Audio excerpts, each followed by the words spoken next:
Glória a Deus. Vamos à palavra? Vamos à palavra. Abra a sua Bíblia. Carta do apóstolo Paulo aos Gálatas. A mesma referência bíblica que nós lemos na abertura do culto.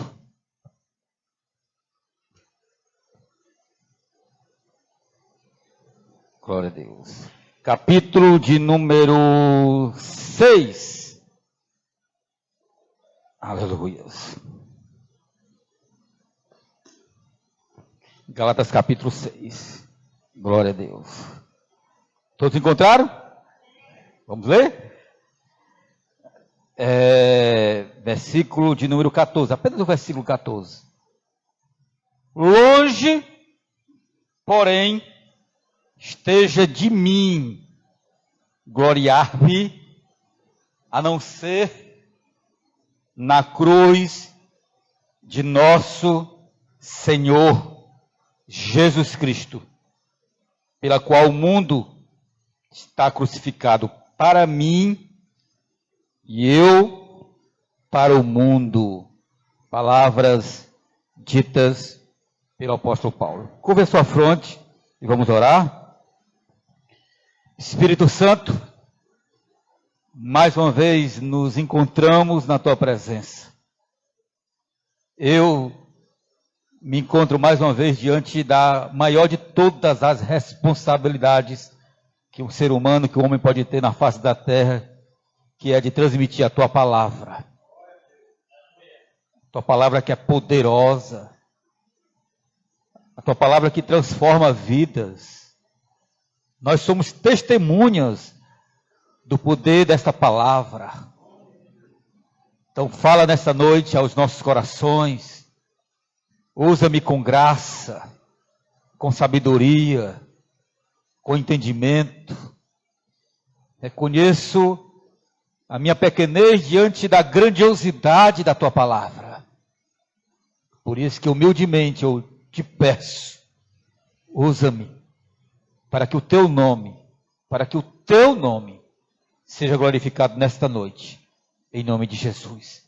Amém e amém. Meus amados irmãos, nós estamos diante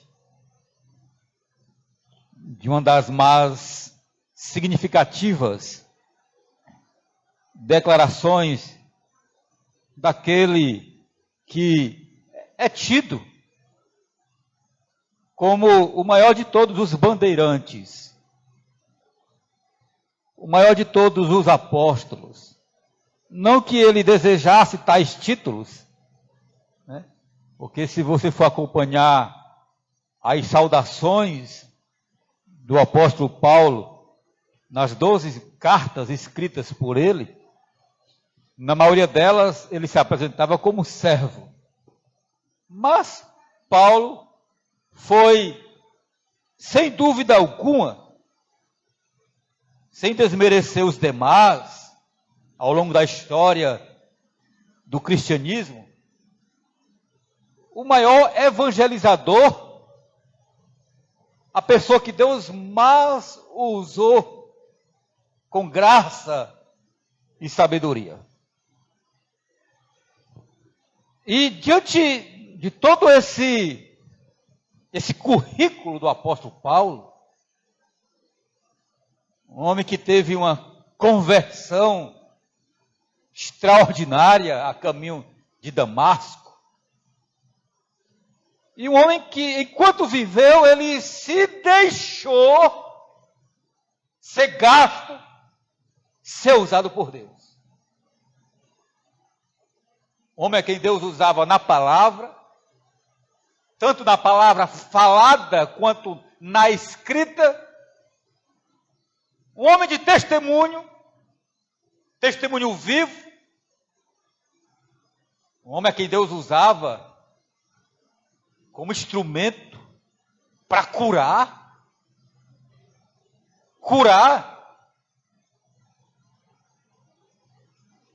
Diante de todos esses adjetivos qualificativos que nós encontramos na pessoa do apóstolo Paulo, a gente se depara com uma declaração fantástica.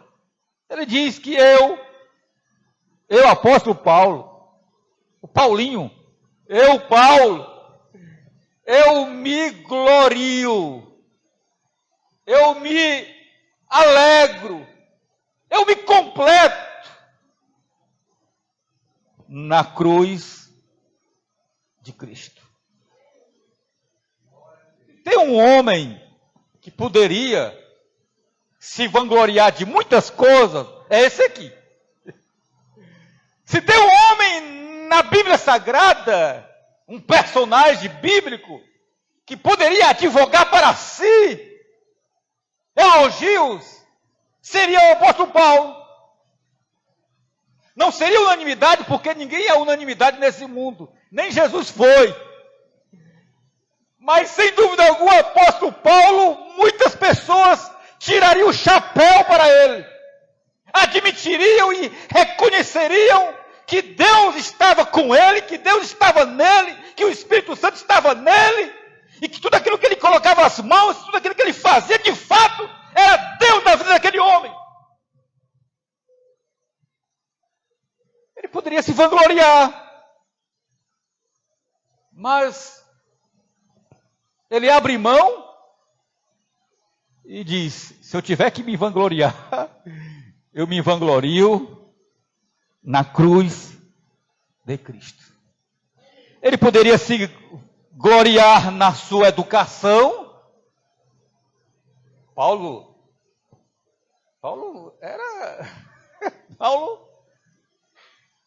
era um poliglota. Segundo alguns estudiosos, Paulo falava no mínimo 4 idiomas.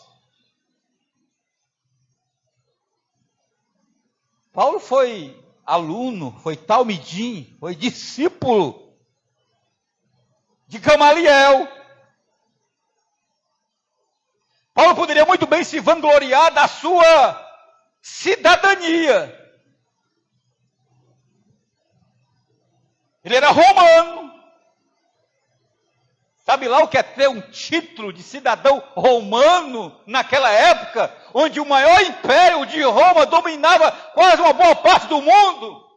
Hoje as pessoas fazem questão de receber um título numa Câmara de Vereadores de uma cidade qualquer. Imagine Paulo, irmão. Ele tinha o título de cidadão romano. Paulo poderia se vangloriar, se gloriar na sua educação religiosa. Ele era fariseu. Na carta aos Filipenses, capítulo 3, versículo 5, ele diz que fui circuncidado ao 8º dia da linhagem de Israel, da tribo de Benjamim, hebreu de hebreus, segundo a lei fui fariseu. E diz mais, na justiça eu fui irrepreensível. Ele não era simplesmente mais um dentre os muitos fariseus, ele era um fariseu de destaque. Alguém capaz de conseguir, por parte das autoridades do Sinédrio, cartas para perseguir aqueles, os chamados cristãos, e prendê-los, e se quisesse ele poderia até exterminá-los. Ele poderia muito bem se gloriar nisso. Mas Paulo abre mão de tudo isso. Interessante, eu estava lendo um artigo, anos atrás, uma revista norte-americana, enumerou os 10 homens mais influentes, mais inteligentes, que a história já conheceu. Dentre os 10, Paulo estava entre os 10. Você tem ideia? A importância desse homem para a vida da igreja, para a vida do cristianismo. Mas, Paulo, ele, na carta aos Filipenses, ele diz, olha, eu considero como cocô, como esterco, todas as coisas que ao longo da minha vida eu adquiri, eu as considero como sem nenhum significado e importância, por amor a Cristo. Paulo se vangloriava, se gloriava na cruz de Cristo. Aquela cruz que for erguido no Monte da Caveira, no Gólgota, dentre as muitas outras cruzes que ao longo da história do governo romano, né, que aderiu à morte de cruz, mas aquela cruz não era uma cruz qualquer. Inclusive, a título de informação, houve uma grande insurreição, uma grande revolta dos escravos durante o Império Romano, liderado pelo Espartacus, que mais de 7.000 homens foram mortos, pendurados ou pregados na cruz. Mas naquela cruz não estava morrendo um mártir, ou nem um líder religioso, estava morrendo Filho de Deus. Naquela cruz do Calvário, quando Jesus expira e declara para o mundo espiritual que estava tudo consumado, aquela morte teve reverberações, importância, significações na vida do ser humano como um todo, ao longo da história. A morte de Cristo Jesus na cruz do Calvário impactara não somente os circunstantes que ali se encontravam. Uma das declarações mais lindas que eu encontro nos relatos dos evangelistas, Marcos, Lucas, João e Mateus, é que quando Jesus expira, o pagão romano, o líder lá da guarda pretoriana, quando contempla toda aquela ação da natureza, protestando ou proclamando que ali estava morrendo o Filho de Deus, aquele centurião olha para a cruz e diz: verdadeiramente, este era Filho de Deus. Paulo se gloriava na cruz, porque a cruz tinha uma importância gigantesca para ele. Paulo se gloriava na cruz porque via na cruz, naquela cruz que fora pregada, Jesus, alguém que mudara a sua vida e que mudaria o mundo. Enquanto muitos ali zombavam, naquele dia um reconheceu que do lado dele havia um que era diferenciado, que não era apenas mais um que estava sendo condenado, estava sim sendo condenado, mas injustamente. Ele reconhece, olha para Jesus e diz: lembra-te de mim quando entrares hoje no teu reino. A mensagem da cruz é a mensagem mais poderosa que possa proclamar, que possa ouvir e que possa anunciar. Tem um hino da harpa cristã que diz: sim, eu amo a mensagem da cruz, até morrer eu a vou proclamar. Sem cruz, sem morte de Jesus, não haveria cristianismo e não haveria vida. Haveria apenas habitantes nesse planeta, vivendo simplesmente por viver, sem ter um significado. Interessante que Paulo, escrevendo na sua primeira carta aos Coríntios, capítulo 1, versículo 18, ele diz que a mensagem da cruz é loucura para aqueles que perecem, mas para ele, para nós, é poder de Deus. Paulo falava com tanta convicção, com tanto amor a mensagem da cruz, que diante dos coríntios, diante daquele povo cheio de sabedoria humana, de inteligência, ele diz: os gregos pedem, os judeus pedem um sinal, os gregos pedem sabedoria, mas nós pregamos a Cristo e a Cristo crucificado. poderíamos fazer perguntas concernentes a esta declaração do apóstolo Paulo, quando ele diz: eu me glorio na cruz. E ao fazermos as perguntas, óbvio que as respostas virão à nossa mente. Poderíamos conjecturar num diálogo de alguém com Paulo, perguntando a ele o porquê e indagando a ele as razões pelas quais ele se gloriava na cruz. Eu quero compartilhar aqui, eu acredito que o apóstolo Paulo poderia muito bem afirmar de maneira categórica algumas razões pelas quais ele afirmava: eu me glorio na cruz. A primeira delas é porque a cruz, irmãos, mostrava não somente para o apóstolo Paulo, mas mostra para mim e para você a profundeza dos nossos pecados. Cristo pregado na cruz, morte de cruz, morte vicária, morte substitutiva, nos mostra, nos ensina, nos apresenta, ao olharmos para a cruz, quão profundo eram e são os nossos pecados. O profeta Isaías, há 800 anos antes da confirmação daquilo que ele falara em relação aos pecados, ele diz que são os nossos pecados que fazem separação entre nós e Deus. Eu sei que falar de pecado em pleno século 21, eu sei que falar de pecado diante de uma sociedade como a nossa, que ignora o pecado, diante de uma sociedade onde a maioria aderem à ética situacional, aquela ética que se diz respeito ao que me agrada, ao que me satisfaz, aquilo que eu acredito e deixa verdade para mim, independentemente se o outro não considera.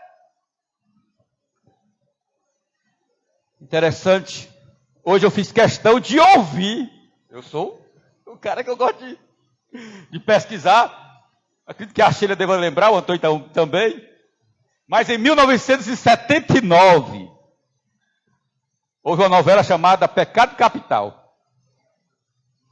E a música, o enredo daquela novela, quem cantava era o Ney Matogrosso. A música diz assim, que não existe pecado debaixo da linha do Equador. Vamos fazer um pecado suado a todo vapor. Me deixa ser teu escravo, capacho de ato de amor. Isso na década de 70.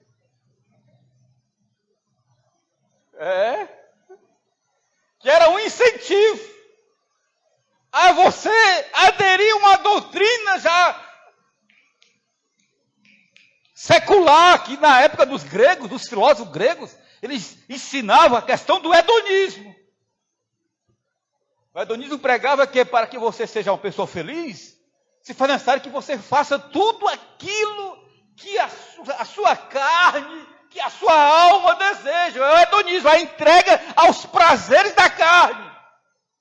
E é o que nós vemos hoje na sociedade. A Bíblia diz na carta do apóstolo Paulo, Romanos capítulo 1, que os homens se esqueceram de Deus e os seus corações insensatos se obscureceram. Mas pecado é algo que entristece o coração de Deus. Pecado é algo que fere o coração de Deus. Pastor, o que é pecado? O pecado é quando eu vivo uma vida aquém da vontade de Deus. Pecado é quando eu saio do caminho traçado por Deus para mim e para você. Pecado é quando eu viro as minhas costas para Deus e digo para Ele, eu vou viver a minha vida e eu não estou preocupado com A ou com B. Pecado.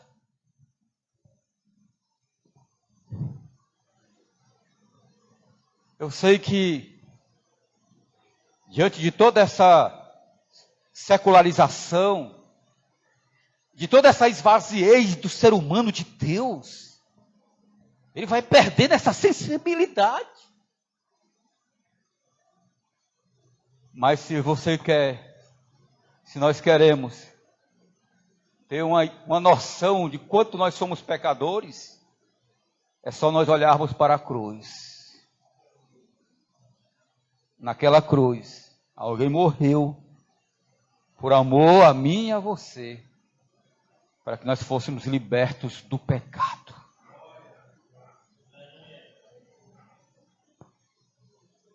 A morte de Cristo na cruz do Calvário era e é para dar ao homem a grande oportunidade dele reconhecer que no lugar dele um justo morreu pelos injustos, para que através da sua morte justificasse a muitos, segundo Romanos capítulo 5. Romanos capítulo 3, versículo 23 diz que todos, vou repetir, todos pecaram e estão destituídos da glória de Deus. Por isso se faz necessário que nós voltemos para Deus, reconhecendo que somos pecadores e vendo nele o único capaz de me tornar justo aos olhos do Pai. Um dos primeiros versículos, João 8,36. Um dos primeiros versículos que eu aprendi. Conhecereis a verdade. E a verdade vos libertará. E se você ler o contexto, por isso que é bom você ler o contexto, Jesus vem desenvolvendo um diálogo, um debate com os judeus, mostrando exatamente o estado pecaminoso deles e o distanciamento deles para com Deus.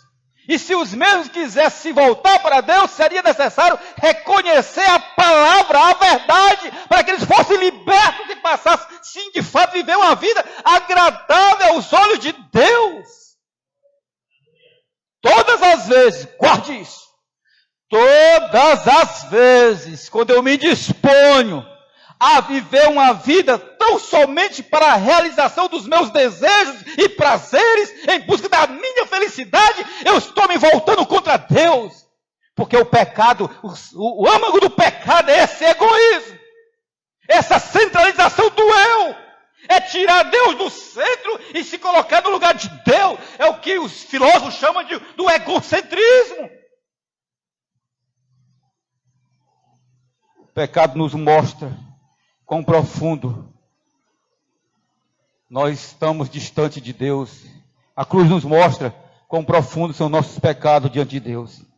Segunda coisa que eu aprendo com essa declaração do apóstolo Paulo, porque ele declarava que se gloriava na cruz, porque ao nos gloriarmos na cruz, nós entendemos uma das declarações mais lindas de Deus para com o homem. Deus, Ele nos ama, amém? Deus nos ama. O apóstolo Paulo se gloriava na cruz, porque ele tinha plena convicção de que Deus o amava. E a Bíblia nos diz, Jeremias capítulo 31, que Deus nos amou, nos chamou, antes mesmo de que nós se voltássemos para Ele. João diz que Ele nos amou primeiro. Mesmo sendo eu e você pecadores. Romanos capítulo 5, versículo 8 diz que Deus prova o seu amor para conosco, pelo fato de Cristo Jesus ter morrido por nós, sendo nós ainda pecadores. Deus nos ama. Aquele amor incomparável, aquele amor que só Deus mesmo para amar o ser humano, cheio de taras, de manias, mas é amor, é o amor de Deus. Eu lembro-me quando novo convertido ainda, eu acho que eu nem era crente, eu fiquei maravilhado quando vi dois adolescentes, em 1985, 86, então eu ainda não era crente, dois adolescentes, dois meninozinhos de 12 anos, estavam pregando em plena praça José de Alencar. Se fosse hoje, teria um celular, gravava a berro, né? Naquele tempo não tinha. E ele pregando, porque Deus amou o mundo de tal maneira que deu o seu Filho unigênito para todo aquele que nele crê não pereça, mas tenha a vida eterna. Deus nos ama. Sabia disso que muitas pessoas, sendo vitimadas pelo nosso adversário, passam a acreditar que Deus não as ama? Mas Deus ama sim. Oh, porque Jesus me ama, eu não posso te explicar, mas a ti também te chama, pois deseja te salvar. Deus nos ama, é um amor imensurável, um amor de pai para com o filho. Deus nos ama. Paulo olhava para a cruz, eu me glorio porque sei que Deus me ama. Terceira coisa que eu aprendo com essa declaração do apóstolo Paulo é que a cruz de Cristo nos revela e nos mostra que há um só caminho para a salvação. A glória de Paulo na cruz de Cristo mostrava e revelava para ele, revela para mim, para você nesta noite, você que está aqui, você que está nos assistindo, que há um só caminho para a salvação. Há um só caminho para perdão de pecados. Há um só caminho para a vida plena, vida abundante. Esse caminho é Jesus. Não tem ritualismo que possa levar o homem ao caminho de Deus. Não existe nem sequer, por mais que você seja uma pessoa boa, generosa, doe os seus bens materiais, esteja ajudando muitíssimas pessoas ao longo dessa pandemia. Eu digo para você, continue fazendo isso, porque obras são coisas que agradam o coração de Deus. Mas a Bíblia diz que nós não somos salvos pelas obras, nós somos salvos sim por meio da fé, para que ninguém se glorie, porque nós somos salvos tão somente pela cruz de Cristo e pela fé em Jesus. Salomão, em um do seu livro, Provérbios capítulo 14, diz que há caminhos para o homem que parecem corretos, mas o final deles são caminhos de morte. A cruz é o caminho que nos leva à vida eterna. Terceira coisa que eu aprendo com essa declaração do apóstolo Paulo: eu me glorio na cruz, porque a cruz de Cristo dá ao homem uma nova dinâmica de vida. Quando o homem se volta para Cristo, olha para a cruz, reconhece que naquela cruz alguém morreu por ele para lhe dar perdão de pecados e vida plena, ele passa a viver um novo estilo de vida. Se cumpre na vida dele o que está escrito na segunda carta do apóstolo Paulo aos Coríntios, capítulo 5, versículo 17. Se alguém está em Cristo, nova criatura é. As coisas se passaram, eis que tudo se fez novo. Só Jesus. Só a morte de Cristo na cruz do Calvário, quando o homem o aceita e o reconhece como Senhor, é capaz de dar ao homem uma nova dinâmica de vida. Morre o velho homem. Amém? Sepulta o velho homem. Amém? E ele ressuscita para a nova vida. Aleluia. Não é mais o mesmo. Quando eu não era crente, eu questionava muito.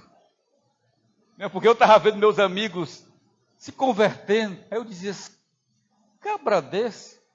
Eu ouvi no dia que ele estuprou lá aquela menina nas dunas dali da Barra do Ceará. Cabra desse roubava, agora é crente. É crente. O crentinho, o crentinho. Eu não entendia. Porque os meus olhos espirituais estavam tapados, eu não conseguia vislumbrar e discernir a morte de Cristo na cruz do Calvário. Eu não conseguia olhar e ter uma glória daquela cruz que estava sendo erguida e pregado nela era alguém que queria mudar a vida de muitos que o aceitassem.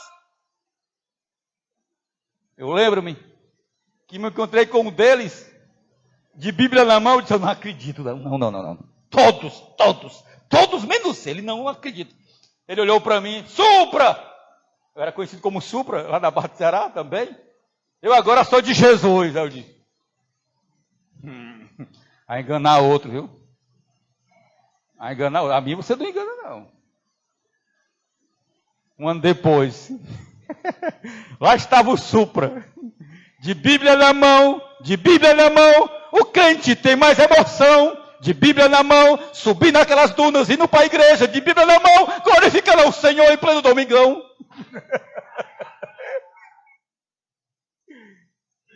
Minha vida mudou. Eu não sou o que eu deveria ser. Mas eu não sou mais o que eu era. Você também?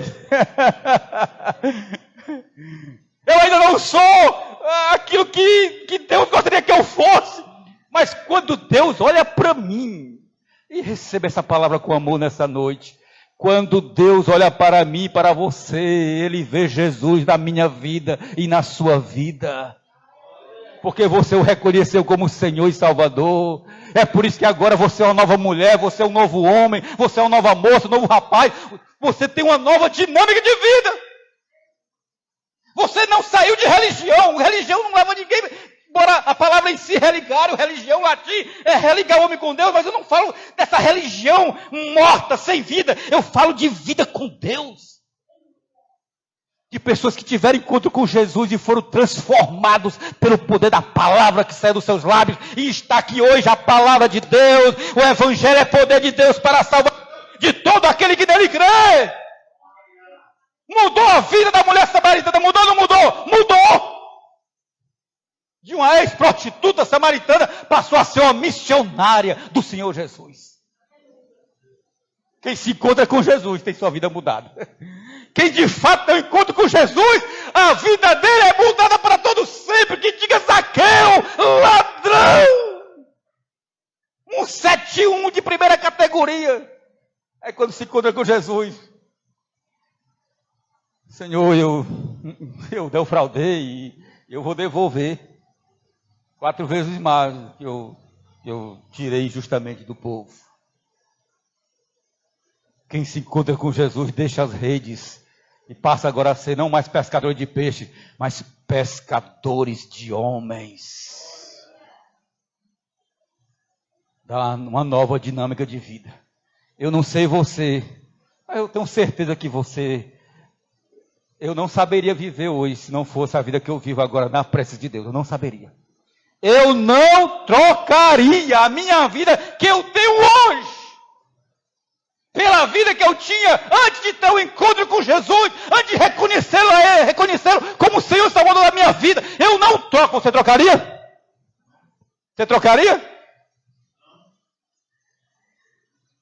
Você poderia muito bem entrar no diálogo de Gonzaguinha e Gonzagão em relação a um animal que eles haviam comprado e ele disse, você vende? Eu não vendo, nem troco, nem dou. Eu não troco a minha vida por nada, porque Deus me deu uma nova dinâmica de vida. Nova dinâmica. E para concluir, a cruz de Cristo, o apóstolo Paulo se gloriava nela, porque ela garante a vida eterna. Detalhe, ela garante a vida eterna com Deus. A cruz de Cristo dará a mim e a você, caso reconheçamos a certeza de que nós teremos vida eterna com Deus. Aos homens está ordenado morrer uma só vez. Depois disso, o juízo. Quando eu olho para a cruz e me glorio na mesma, reconheço que naquela cruz alguém morreu por mim, e eu a aceitá-lo, eu guardo para mim a certeza de que eu terei vida eterna com Deus. Por uma razão simplíssima. Aquela cruz, Jesus morreu para que se cumprisse todos os anelos dos profetas. Alguém já disse de maneira acertada que não teria nenhum problema, mas ninguém vai fazer isso, né? Porque é aconselhável não mudarmos. Mas ao invés das palavras serem ditas, haja luz, os teólogos dizem que haja cruz. Antes mesmo da criação do mundo, Deus já havia estabelecido a cruz lá no Calvário, pela sua onisciência. Mas não ficou por aí. Ele morreu, mas ao terceiro dia, ressuscitou dentre os mortos, para dar a mim e a você a certeza de que ao morrermos, um dia também nós ressuscitaremos. E estaremos para todo sempre ao lado do Senhor Jesus. Paulo se gloriava na cruz porque tinha certeza que ao morrer, é por isso que ele diz que eu combati o bom combate, acabei a carreira e guardei a fé. Resta-me agora receber a coroa da justiça, a qual o Senhor tem prometido, não somente a mim, mas também a todos que amam a sua vinda. Gloriar-se na cruz significa que eu, ao aceitá-lo, eu tenho certeza de vida eterna com Deus. Agora, para que a gente tome posse de tudo isso, se for necessário que façamos algumas coisas que, na minha opinião, é a minha opinião, aquilo que eu entendo na Bíblia, que se faz necessário. Primeiro, nós precisamos nos arrependermos dos nossos pecados. Só faz sentido reconhecer e gloriar-se na cruz se eu, ao olhar para a cruz, eu reconheça que sou pecador. E que aquela cruz, quem deveria estar lá pregado era eu. Eu que merecia a morte. Então eu reconheço. O apóstolo Paulo dizia algo assim fantástico na sua carta a Timóteo. Disse: Cristo morreu para salvar os pecadores, nos quais, olha que coisa, o pai Paulo nos quais eu sou o principal. Reconhecer. Realmente eu andado por caminhos tortuosos, tenho feito coisas que não agradam a Deus, e eu preciso arrepender-me. Arrependimento é voltar atrás e andar na presença de Deus. Segunda coisa, se faz necessário que você não apenas se arrependa, mas esteja disposta a receber a Jesus como Senhor e Salvador. Senhor da minha vida, eu me rendo, eu entrego as minhas armas. As armas da religião, as armas da autoconfiança, as armas da autojustiça, as armas daquilo que eu acredito que seria o certo, só que eu reconheço que se faz necessário que eu me desarme e diga: Senhor, eu quero que Tu sejas o Senhor da minha vida. E eu quero que Tu sejas o meu Salvador.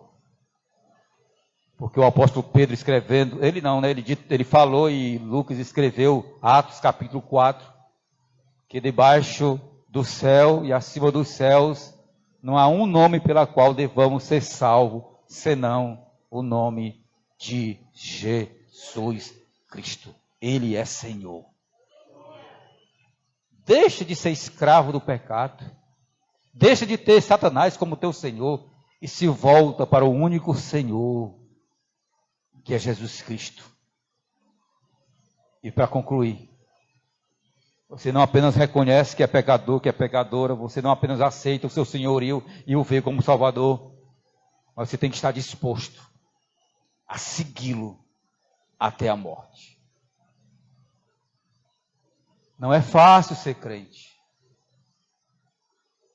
Quem aqui já vem nessa caminhada há anos sabe o quanto é difícil.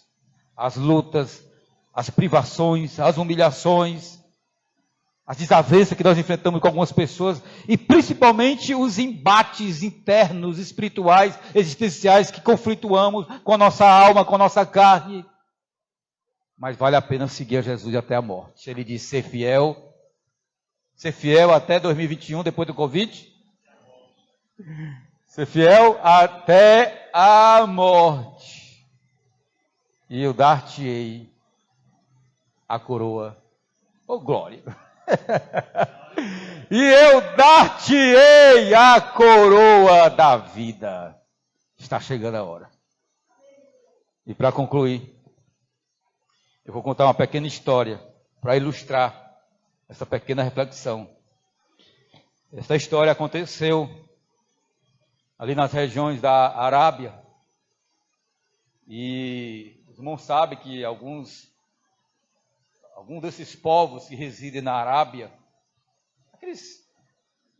naquela região ali, eles vivem, ainda hoje moram em tendas, são chamados beduínos. A maioria deles vivem do comércio. E havia um beduíno muito rico naquela tribo, muito rico, muito conceituado, muito respeitado. De repente, um grupo de homens armados com paus e pedras persegue um jovem para matá-lo. E aquele jovem adentra na tenda daquele beduíno. Havia um costume naquela época que ninguém poderia entrar em uma residência ou em uma tenda sem a permissão do dono. Ainda hoje, né? Só que hoje o pessoal arromba nessa casa. E aquele jovem adentrou naquela tenda e aqueles homens ferozes, desejosos de fazer justiça, tira esse jovem para fora, porque nós precisamos matá-lo. E aquele beduíno, ninguém toca nesse jovem, ninguém toca nele. Ele está agora sobre a minha jurisdição, sobre a minha tutoria. E alguém, dentre aqueles homens que estavam com paus e pedras para matar aquele jovem que se escondera na tenda daquele beduíno, disse assim: mas ele matou uma pessoa. Não importa, respondeu o beduíno, mas você não sabe quem foi que ele matou. E o beduíno: quem foi que ele matou? E os homens responderam: ele matou teu único filho.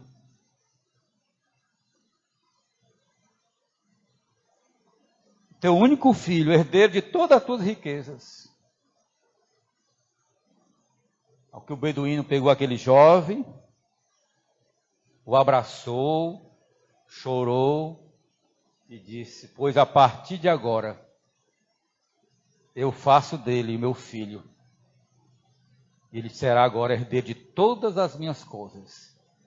De fato, ele merecia a morte, pelo que ele cometera, mas eu o absolvo e dou a ele toda a minha herança. Ele, a partir de agora, é meu filho. Glória a Deus. Assim Deus fez comigo e com você. Nós merecíamos a morte. Merecíamos ou não merecíamos? Nossos pecados foram responsáveis pela morte de Jesus. Mas o Deus, o Pai, nos pegou pelos braços e nos abraçou.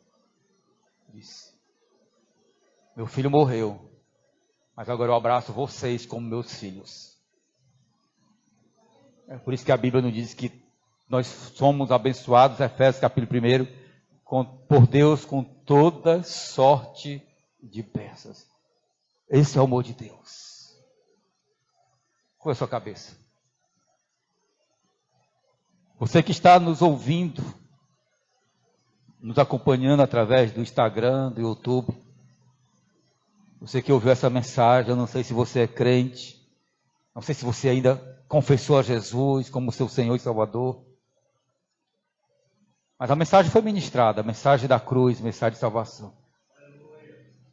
E você que está aqui nesta noite, mesmo já sendo salvo na pessoa de Jesus, nunca esqueça de agradecer quão grande foi o amor de Deus para comigo e para você. E você que está aqui, que ainda não o aceitou, não o reconheceu, olhe para a cruz. Olhe para a cruz. E veja naquela cruz, Jesus. Ele morreu por amor a você, por amor a todos nós, para te dar vida, e vida com abundância. Se você que está aqui nessa noite quiser vir até aqui à frente, reconhecer a Jesus como Senhor e Salvador, essa é a grande oportunidade. 2 de maio de 2021 pode ser um marco inicial na sua vida. Assim como foi na vida de muitos que aqui estão, de muitos que estão nos acompanhando. Se você assim quiser, venha até aqui. Levante-se dessa poltrona e se volte para Deus. Aleluia. Nos coloquemos de pé. Romanos capítulo 10 diz assim. É a Bíblia que diz, é a palavra de Deus que diz. Mas o que diz? A palavra está junto de ti, na tua boca e no teu coração. A saber, a palavra da fé que pregamos. Pois se com a tua boca confessares ao Senhor Jesus, e em teu coração creres que Deus o ressuscitou dentre os mortos, serás salvo. Visto que com o coração se crê para a justiça, e com a boca se faz confissão para a salvação. Porque está escrito, todo aquele que nele crê não será confundido. Deus, obrigado por esta noite. Obrigado pela tua palavra. Obrigado pela ministração da tua palavra. Obrigado pelas vidas que aqui estão, pelas vidas que nos acompanharam pelo Instagram. Obrigado pela liberdade que nós temos de te louvar, de te exaltar, de te render louvores e honras. Muito obrigado. Que o Senhor possa estar trabalhando na vida de cada um de nós. E que reconheçamos que hoje, se hoje nós temos vida, é porque o Senhor morreu por nós para nos dar vida. Em nome de Jesus. Amém e amém. Amém? Você pode assentar-se?